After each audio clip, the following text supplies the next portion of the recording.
Kel. Ya, sama ya. Sama. Kan bingung ya? Nuntut yang mana? Lu punya nggak bukti-buktinya? Pendiriannya tahun berapa? Dibuatnya tahun berapa? Orang ya bukan saya ngomongin orang Indonesia lah ya. Kebanyakan manusia lah ya. Ibaratnya ATM gitu ya. Amati tiru mentah-mentah.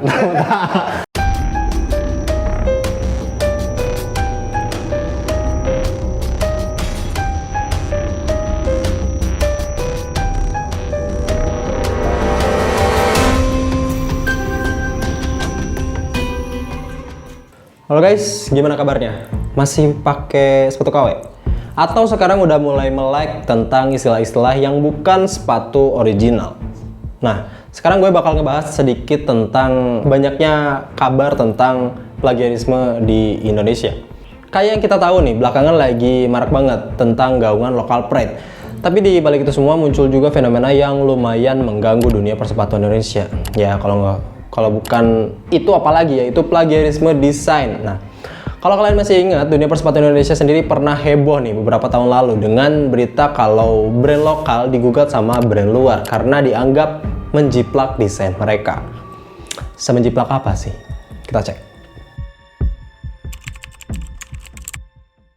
Ventela dan Saba pernah nih dicolek sama fans karena desain produk mereka yang dianggap mirip sama produk milik fans.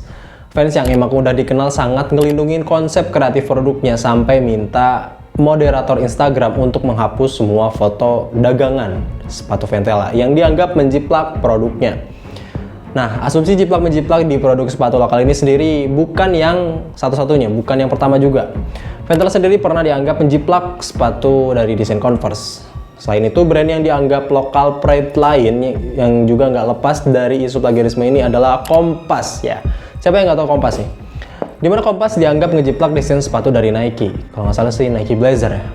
Terkait isu tersebut, Ventela sendiri sempat memberikan klarifikasi kalau mereka udah mendaftarkan desain yang dipermasalahin fans itu secara legal ke Direktorat Jenderal Kekayaan Intelektual atau HAKI Kementerian Hukum dan HAM dan menganggap kalau isu dan permasalahan serupa itu wajar terjadi di industri kreatif.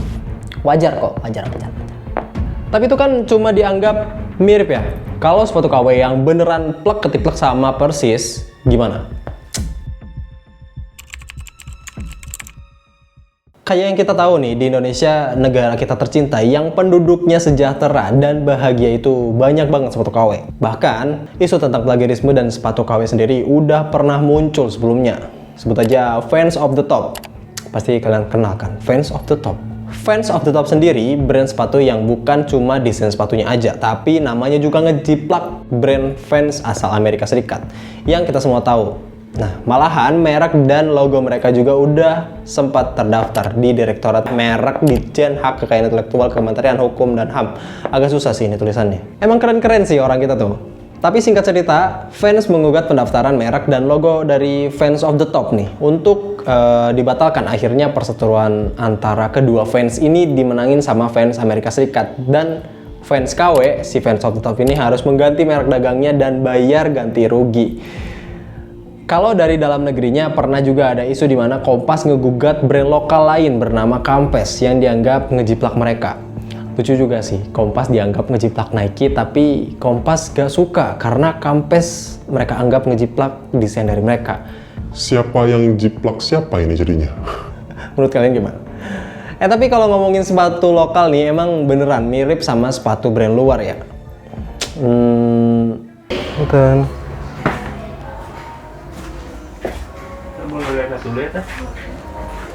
Warrior kayak.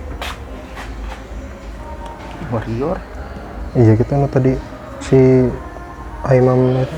Mana les merah? Oh iya kayak. Kompas kayak. Asal mirip kayak. Sama apa ki? Kel.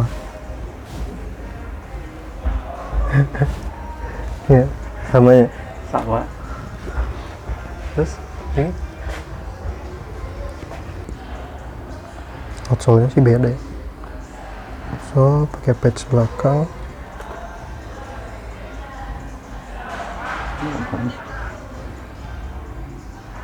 Sedikit beda sih. Mana nih? Oh iya pak, mirip banget.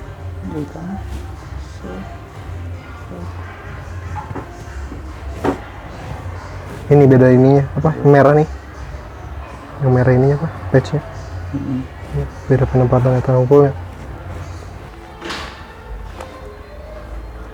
Ini keren.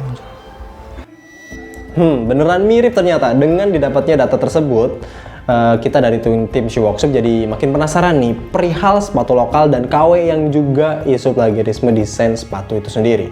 Tapi karena gue dan tim Shoe Workshop kurang ilmu tentang hal ini, jadi gue mutusin buat bertemu langsung ke instansi yang lebih paham dan lebih capable nih tentang desain dan plagiarisme untuk belajar tentang fenomena ini.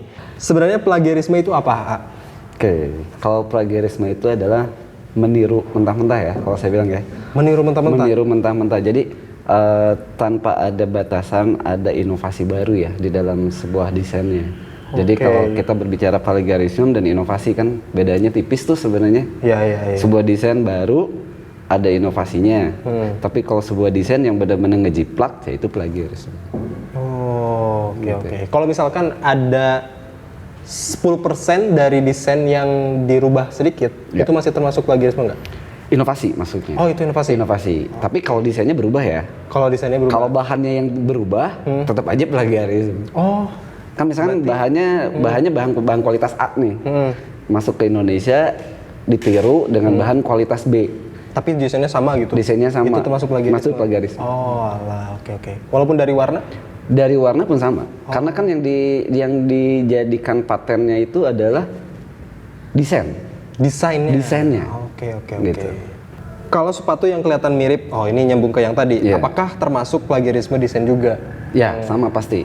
Intinya kan kembali ya, sebenarnya apapun itu bentuknya mau merek A, B, C, D, saat ditiru, yaudah otomatis plagiarisme, ya kan? Plagiarisme. Karena orang, ya bukan saya ngomongin orang Indonesia lah ya, kebanyakan manusia lah ya, ibaratnya ATM gitu ya, amati tiru mentah-mentah. Ternyata mentah-mentah bukan modifikasi ya kan? Bukan amati tiru modifikasi kan, amati tiru mentah-mentah. Sebenarnya kalau orang umum kan dibilangnya, nu penting mah sarua, yang penting mah sama. Iya. Ya kan? Betul. Yang pentingnya mah sama, orang ngelihat make bagus. Padahal tanpa memikirkan dasar hukumnya, dia nanti ini adalah nyontek gitu ya. Plagiarisme itu kan nyontek ya, nyontek mentah-mentah gitu. Tanpa ada yang namanya penambahan kata apa segala macam lah kalau di dalam tulisan ya. Misalkan yang tadinya bagaimana jadi seperti apa gitu kan. Nah, itu tidak termasuk? Itu tidak termasuk. Ya kan? Seperti apa, bagaimana dan seperti apa. Itu kan udah berbeda ya. Saat kita masukin ke dalam sesuatu pun, ini beda gitu kan. Karena ada inovasi yang masuk gitu kan. Hal-hal yang baru ya. Nah, itu yang kita harus bisa membedakan plagiarisme atau ada inovasi. Nah, itu yang harus beda. Batasan antara inspirasi dan plagiarisme itu seperti apa? Ya, kembali kalau plagiarisme tadi saya bilang nyontek mentah-mentah ya kan. Sama banget. Kalau tadi dibilang ada motivasi ya atau inspirasi sama inovasi baru kan. Nah, itu tadi perubahannya adalah dari mulai misalkan bentuk logonya berubah, ya kan. Nike yang tadinya centang berubah menjadi cross. Terus juga yang kedua alur dari sistem penjahitannya juga berubah, beda. Ya kan? Misalkan Nike ngejahitnya ke depan gitu ya, bentuknya letter U. Dia merubah misalkan letter U-nya agak ada tajamnya gitu kan. Nah, agak najem. Itu udah beda, nggak bisa dimasukin ke plagiarism. Kalau misalkan ini mah yang tadi dibacain fans of the wall dan fans of the top, itu kan desainnya sama persis. Cuman namanya aja yang berbeda. Nah, itu semua masuk ke plagiarism. Masuk plagiarism, tapi kan kembali ke brandnya mereka berbeda. Nah, ini tinggal kembali dari si perusahaannya. Apakah dia mau mempermasalahkan dari desain, atau dia hanya ya udahlah biar ikut ngetop gitu ya, ikut naik brand. Kan itu sebenarnya plagiarism itu sebenarnya kalau kita sambungin dengan branding, bagaimana menaikkan branding, ya kan, naikin branding. Si fans yang ori ya, yang produk luar, itu desainnya seperti ini, tapi nggak laku di pasaran. Nah, karena mahal. Muncullah logo lokal. dengan hampir sama, ya mirip lah ya, ibaratnya plagiarism lah ya. Tapi dia lebih naik. Kalau orang yang punya nilai sesuatu yang branded, dia kan lebih beli yang mahal. Pasti beli yang fans yang aslinya. Yang asli kan, yang asli. Otomatis di situ dia akan mencoba membranding produk luar sebagai produk dia sendiri. Iya kan, nge-branding dong. Akhirnya branding si produk luarnya naik kan. Oh kalau yang ori mah ini mah yang lokal, ini mah yang ori, ini yang lokal. Malah jadi apa? Marketing gratis ya. Marketing gratis, ada keuntungan, ada plus minus sebenarnya ya. Oh, iya, ada plus minusnya yaitu tadi seolah-olah di brandingnya secara tidak langsung. Yang keduanya, apakah dia mau menuntut dengan desain-desain yang ada? Iya. Gitu aja sih. Kalau kasusnya fans of the world dan fans of the top tuh, kenapa bisa kejadian kayak gitu ya? Apakah haki di Indonesia tidak mengetahui kalau haki Enggak, haki kita udah secara internasional. standar Secara internasional. Jadi, ada haki yang berdasarkan basic lokal. Oke, basic lokal Indonesia aja, ada yang haki emang bisa go internasional. Nah, ini kembali si brand fans ini, kita harus nanya ke si fans yang orinya ya, yang aslinya, apakah dia nama dia kan, penggunaan fans aja, penyebutan nama aja di haki udah nggak bisa. Penyebutan nama hampir mirip aja. Contoh saya waktu itu menghakikan AVFI, ya Asosiasi Profesi Fotografi Indonesia. Hampir mirip dengan AFI. Kalau orang nyebut AFI ya, padahal kalau kita nyebut AVFI, bukan AFI, ya kan? Tapi mulai penyebutan udah sama tuh dengan AFI, Asosiasi Federasi Indonesia, ya kan? Hampir sama. Tapi saya bisa mengargumen ini Asosiasi Profesi Fotografi Indonesia. Akhirnya masuk ke haki adalah logogram, di mana logo dan tipografi yang barengan dijelaskan di situnya. Nah logo itu nggak boleh dipakai sama orang lain. Itu akan menjadi haki satu organisasi. Sama AFI yang ada Federasi Internasional ini udah beda. Beda-beda. Gitu. Nah si fans juga sama. Ini namanya fans. Apakah penulisannya sama pakai vektor atau pakai F gitu kan? Kan hampir penyebutan hampir sama. Oh iya juga ya? Iya. V sama F? Iya, apalagi orang Sunda ya, tidak bisa sebut F. Jadi P. Fans. itu yang harus kita telusurin dulu. Jadi kita nggak bisa, ini plagiarisme atau enggak? Kok ini nggak dituntut apa segala macam? Ya tinggal dari penyebutan, bentuk tipografi. Kalau misalkan ya ada dua brand yang mirip, tapi yang melaporkan ini orang ketiga, bisa nggak? Enggak. Harus antara dua brand ini? Iya. Oh. Kecuali kita pakai konsultan DJ Haki. Ada konsultan. Orang ketiganya bisa? Iya, dari konsultan. Konsultan hukum hak kekayaan intelektualnya boleh. Karena dia udah dibelikan surat kuasa ya. Kuasa dari si A untuk melaporkan ini. Nah, pertanyaannya gini, saat dia menuntut ke DJ HKI, ya kembali tadi ke awal. Yang udah duluan siapa yang mendaftarkan? Ya. Gitu. Jadi kita harus bisa berpikir, oh yang mendaftarkan tuh misalkan si Imam nih udah mendaftarkan duluan. Saat kita menuntut, mau banding gimana pun, yang diakuin yang pertama. Ya. Gitu. Karena ide itu kan gini loh, kalau secara di hukum di JHKI atau di hukum secara hukum manusiawi lah ya, ide kreatif itu muncul saat kita menciptakan sesuatu, itu udah hak kekayaan kita. Cuman secara legalitas kita belum daftarkan. Saya mendesain sepatu, oh desainnya bagus nih, itu udah hak kekayaan intelektualnya punya saya. Tapi secara legalitas kertas dan hukum negara kita belum daftarkan. Gitu loh. Kita belum daftarkan karena kalau membuat logo, membuat desain itu pasti untuk ke DJHKI atau mendaftarkan HK itu ada yang namanya logogram. Ya kan, ada desain sketsanya, awalnya segala macam itu harus lampir semua. Dilampirin semua, kita daftarin. Nah, itu adalah bentuk keaslian kita yang bikin. Kalau orang itu cuman mau melaporkan si A gitu ya, si logo tadi misalkan fans sama fans top gitu ya. Dilaporkan. Dia punya nggak sketsa desain logonya pertama, terus kenapa filosofi namanya ini? Oh iya, sampai sedetail itu. Iya dong. Ini tuh menaungi apa, ini tuh buat apa? Itu kan ditanya sama DJHK ya. Ini tuh apa Pak, terjemahannya apa? Oh ini misalkan saya contoh Asosiasi Profesi Fotografi AVFI. Oke. Terjemahannya apa?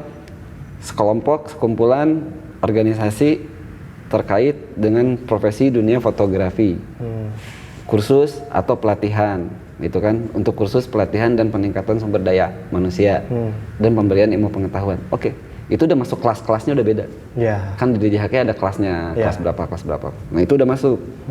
Nah saat orang ini nuntut, lu mau menuntut yang mana? Kan bingung ya? Nuntut yang mana? Lu punya nggak bukti-buktinya? Pendiriannya tahun berapa, dibuatnya tanggal berapa? Itu kan detail banget. Makanya orang mau mendaftarkan haki itu harus, oke, misalnya Kang bikin ide sepatu ya, Iya. bikin ide sepatu, kan pasti coret-coret dulu ya, Iya. sketsa dulu lah. Iya. Sketsa itu jangan hilang kan? Semuanya. Semua baik yang salah yang benar disimpan dulu aja. Saat dituntut di pengadilan pun ini loh sketsa saya. Oke. Kan pembuktian ya. Ranah hukum itu ada pembuktian. Jadi orang hukum itu melihat bukti-bukti asli. Oh iya ini sketsa Anda dibikin dari pensil di kertas ini oke. Coba yang Anda mana? Kalau sketsa ini nggak ada, dimilikin sama orang lain kecuri. Ya udah, Anda udah nggak pernah berhak. Gimana nih? Lumayan rumit ya ngebahas tentang plagiarisme. Tapi menurut penjelasan tersebut bisa disimpulin nih kalau desain sepatu yang bisa disebut plagiarisme adalah yang bener-bener niru sama persis desain dan nama brandnya. Berarti udah jelas nih ya kalau sepatu KW itu plagiat. Sedangkan sepatu lokal yang kelihatan mirip bisa nggak disebut plagiat selama ada inovasi di desainnya gitu. Entah itu logonya atau bahkan sampai sesimpel pola jahitannya. Karena hal itu sudah menjadi perbedaan identitas dari sebuah brand. Keren banget ya, emang orang-orang kita tuh super inovasi. Tapi yang anehnya nih, kan tadi juga udah dijelasin kalau mau daftarin haki bakalan dicek dulu nih, apakah udah ada brand atau produk yang sama, yang udah terdaftar sebelumnya. Tapi fans of the top ini kok bisa lolos malahan sampai bisa terdaftar? Apakah jangan-jangan, ya silahkan kalian asumsikan sendiri lah, gimana bisa sampai kejadian kayak gitu. Segitu aja pembahasan tentang plagiarisme. Kalau kalian merasa narasumbernya masih kurang capable atau masih kurang apa gitu, mau nanya-nanya sama orang yang lebih capable tentang plagiarisme, kalian bisa komen di kolom komentar dan jangan lupa di like, di share juga ke teman kalian biar makin banyak orang yang tahu. Terus jangan lupa di subscribe biar kalian gak ketinggalan konten-konten terbaru dari Show Shop.